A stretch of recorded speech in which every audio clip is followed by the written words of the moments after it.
Hi friends, ಎಲ್ರಿಗೂ ನಮಸ್ಕಾರ. ಇವತ್ತು ಒಂದು ಶೂಟಿಂಗ್ ಬಂದಿತ್ತು, ಗಿಂಬಲ್ ತೊಗೊಂಡು ಹೋದ್ವಿ. ಸೊ ಆಲ್ರೆಡಿ ಟಿಫನ್ ಬಂತು, ಟಿಫನ್ ಮಾಡ್ಕೊಂಡ್ವಿ. ಹಾಗೆ ಕ್ಯಾಮ್ರಾ ಎಲ್ಲ ಮೌಂಟ್ ಮಾಡ್ಕೊಂಡ್ವಿ ಗಿಂಬಲ್ಗೆ.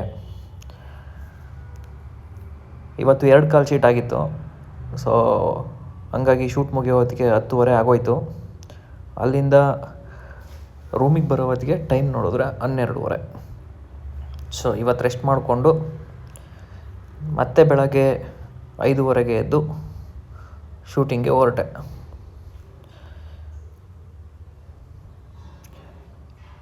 ಈ ಶೂಟಿಂಗ್ ಇದ್ದಿದ್ದು ಬನ್ನೇರುಘಟ್ಟ ರೋಡಲ್ಲಿ.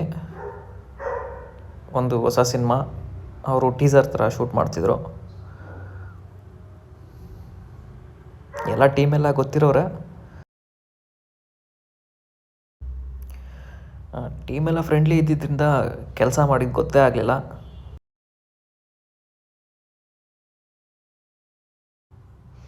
ಹಾಗೆ ಸೀನ್ಗೋಸ್ಕರ ನಮ್ಮ ಬಾಸ್ ಪೋಸ್ಟರ್ನ ಯೂಸ್ ಮಾಡಿದರು.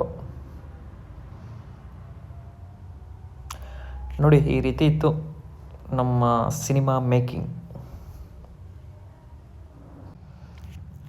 ಅಲ್ಲಿಂದ ಬಂದು ಲಗ್ಗೆರೆ ಬ್ರಿಡ್ಜ್ ಹತ್ರದಲ್ಲಿರೋ ಸಂಕ್ರಾಂತಿ ಹೋಟೆಲ್ಗೆ ಹೋದೆ. ಅಲ್ಲಿ ಬಂದು ಊಟ ಬಂದು 100 ರೂಪಾಯಿ ಇದೆ. ಸೊ ಇಷ್ಟೆಲ್ಲ ವೆರೈಟಿ ಕೊಡ್ತಾರೆ, ಜೊತೆಗೆ 2 ಪೀಸ್ ಕಬಾಬ್ನೂ ಕೊಡ್ತಾರೆ. ಅದನ್ನು ಬ್ಯಾಟಿಂಗ್ ನೋಡಿಕೊಂಡು ರೂಮ್ ಕಡೆ ಹೋದೆ. Thank you.